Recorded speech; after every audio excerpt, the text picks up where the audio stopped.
So yun, welcome back again mga kuys, mga bossing. Ayan, nagbabalik po si Boss M. Ayan, para po dun sa mga nakaraan nating ginawang reaction videos sa mga idol at lalaki kasi meron, no? Marami yung nag-react ng maganda, marami din nag-react ng hindi. Ayan, dun sa mga nag-bash, thank you so much guys dahil pinataas nyo ang ating views. Ayan. And dun sa mga sumuporta para kay idol kasi meron, no? Maraming salamat sa inyo guys. So, ngayon guys, may bukas kasi may laban tong ating iniidolo din na si Bam Rodriguez, no? Isa to sa mga lutukan ngayon sa boxing kasi magaling at saka malaki din potential talaga gumawa ng pangalan, no? So ngayon nasa flyweight, super flyweight champion, pero aakyat siya ngayon ng division, no? At makakalaban niya ngayon si Antonio Vargas. So pag tingnan natin yung kartada muna ni Jesse Bam Rodriguez. Alright. So ito guys ang kartada ng ating idol, no, na si Bam Rodriguez, no. Meron siyang 23 wins. Ayan. 16 via KO. So mataas ang KO ng batang to, no. Meron siyang 69.57% na KO. So kaya magiging kaabang-abang talaga ang laban na to guys. At nangangampanya siya noong nakaraan sa super flyweight. Ayun, nakunahan niya magdalawa yung kanyang championship yan. Aakyat siya ngayon sa bantamweight, ayan, para labanan si Antonio Vargas. So yun. Tapos tingnan naman natin yung kartada ni Antonio Vargas. So ayun guys, ang kartada ni Antonio Vargas na meron siyang 19 wins with 11 KOs. So okay din, no, mataas-taas din ng percentage, no, ng kanyang KO, 57.89. So malakas din. Pero may isa tong talo guys, galing kay Cardenas. Nanakaw siya ni Cardenas, no. So medyo may din to, medyo may kalambutan din ang panga. Kaya abang natin guys yung laban ito kasi maganda to kasi kumbaga mataas ito, regular to na na bantamweight si Cardenas si Vargas, regular na bantamweight to. So ang akyat dito is si Bam Rodriguez. So ang hamon talaga dito is si Bam Rodriguez kasi siya yung aakyat ng weight, no. So balikan natin yung kanilang mga naging laban guys. So unahin natin guys yung laban ni Bam Rodriguez, no, sa nakaraan ng laban kay Fernando Martinez. So sa pa rin to guys, sa super flyweight pa rin to. Balikan natin yung naging laban niya guys. No, si Vargas kasi napanood ko yung laban ni Vargas kay Cardenas, masikwat lang din siya ng kaliwa or kanan ba yun sa panga, hindi na siya bumangon talaga nakasubsob siya Sa mga tatalpak guys alam niyo na. Alam niya okay na kay tataya. Ayan. So para naman makita rin natin yung laro ni Antonio Vargas. Para panoorin natin yung kay Antonio Vargas. Yun, ito naman guys yung kay Vargas. Ayan, Antonio Vargas versus Jonathan Rodriguez. Dito Bam Rodriguez ni isa. Jonathan Rodriguez yan. Yung kalaban niya dyan. So let's play.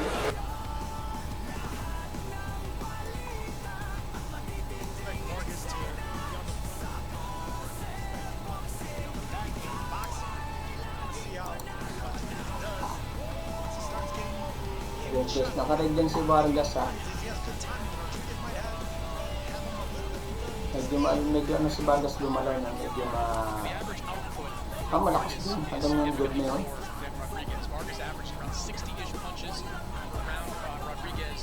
Problema ito kay Vargas talaga is medyo glassy chin to. Medyo glassy chin talaga to. Tapos yung record niya, maganda rin yung yung knockout percentage niya is 57%, so mataas na rin yun, no. Meron din siyang 11 KO sa kanyang 11 KO ba? Or 8 KO. Hindi na matandaan. Pero may isa siyang talo. Ayun, yun na yung napanood ko kay Cardenas. Na nasikwat siya ng sa panga, na isa sa panga. Tapos hindi na siya bumangon doon kasi nakasubsub siya. Parang seconds siya nawala ng malay.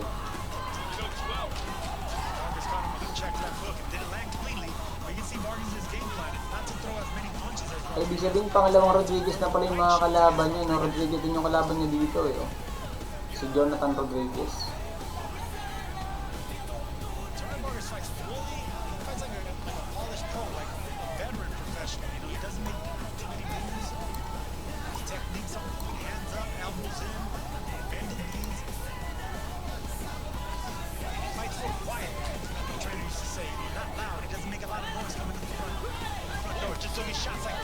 Ayun. Ayun. Ganda ng patama.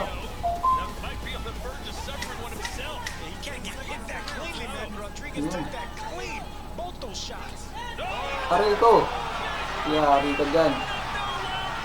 Ano ba sinasabi ko eh. May kalambutan talaga siya, no? Ito lang kagandahan sa kanila guys, no?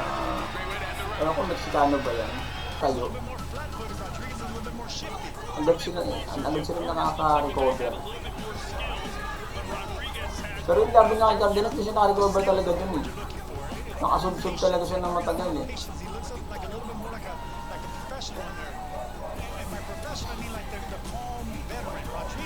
Nakapuntos agad lang si Jonathan Rodriguez, no? Save by the bell. Malapit namang 6 seconds na lang yun pag nabumagsak pa siya.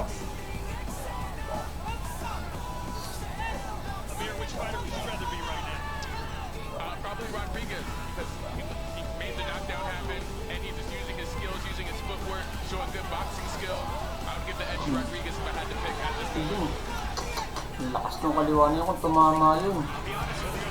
Ayun o, tumatama na. Mabilis din pala sumuntok to. Pero nag-open siya agad. May paglalagyan talaga to kay ano din. May paglalagyan din to kay ano. Kay Bang Rodriguez. Pag bumibitasan yung mga ano siyang opening na nakakita agad ng kalaban.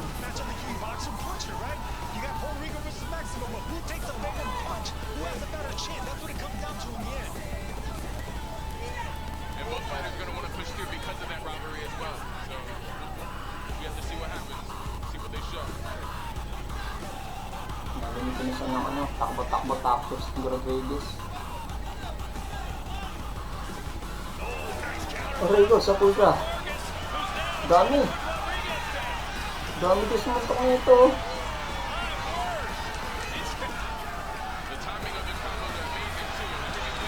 Aray ko, yan nga ba? Ay, naku, nasa napalo up pa kahit nakaluhod na. Aray ko.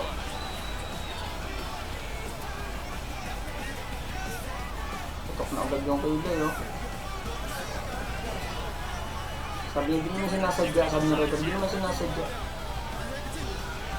Pagpasensya nyo na.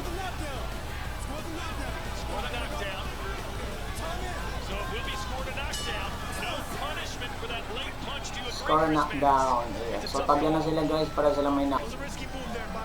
Round 3 tayo, round 3.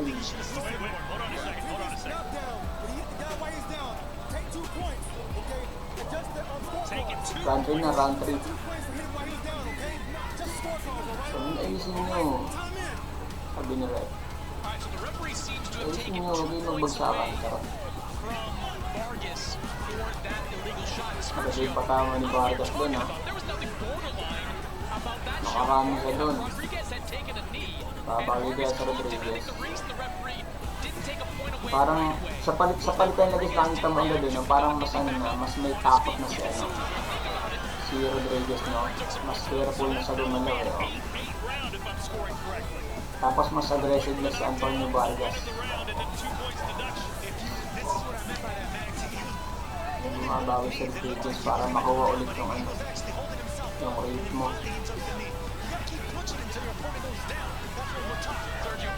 Pero hindi na napapatilan si ano.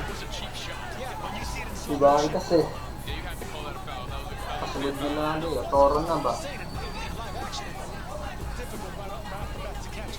Nakatoro mode na si naka-unbar na.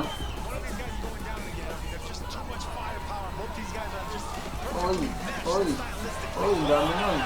Oy, patay ka. Yakap si Vargas. Nag-tempo ng isa. Buti nakayakap pa. Out of balance eh. Judging by these first two nights, Chris, this card could turn into an all-timer.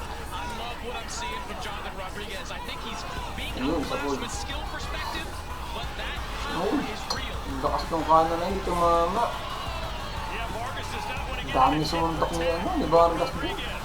Like we saw in the first fight, it's all gonna come down to who takes the Madami first rin shot ito bumitaw pa on doon. the chin. Right now, both these guys are getting chin check. Vargas might have an upper edge on the chin, but on the power, it's gonna be Rodriguez. Yeah, Vargas is walking him down so he can get him on the rope so he can do his most of the best damage on the rope. He'll be stationary. Just messing with Rodriguez. Patay ka na, dami. A nod from Rodriguez Grabe as if to bilis. say, I see what you're doing. Ang bilis din sumuntok si ano, no? Si Antonio Vargas. So that Rodriguez reminding Vargas that he's still got some. Yeah, but he's been doing that the entire fight. Parang ano, yung suntok niya, parang nakita ko yung suntok ni ano dati, nung kabataan niya American. Not respectable anymore. Vargas is walking through it now. Pag bibitaw ng kombinasyon ng Love bilis. about this rivalry, guys, because there's so much Saka madami agad. defending your country in the ring. Ayun, kita mo yun, no? Even in other fights when they would go Makalima down, agad. they're staying up in this because it's like it's more than just them, it's their country too. What they feel like in the ring. Aray ko! Sa pod na sa lubong. Yari ka dyan. Stop this fight, man. Rodriguez is too great for his own good. They're gonna let him go to the corner. Nasa ibay Let's devil see pa. if they throw the towel in. Devil pa. They're gonna call it. Great decision. They're gonna call it. Ayun, Great inayaw na. decision.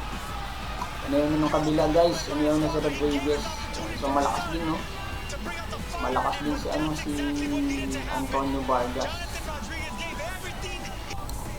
And abang nagto bukas, ayan, bukas ng umaga to guys, live, magla-live ulit tayo nito tomorrow. Pero hindi ko ilalive tong, yun dapat hindi ko ilalive sa YouTube kasi baka maano tayo, ma-copyright tayo. So, manonood tayo ng live kung meron, tapos i-record ulit natin, then push agad natin after ng laban. So, yun lang guys, thank you so much sa panonood, and kung tatalpak kayo guys ha, kung akong tatanungin nyo, 85% ako kay ano, kay Bam.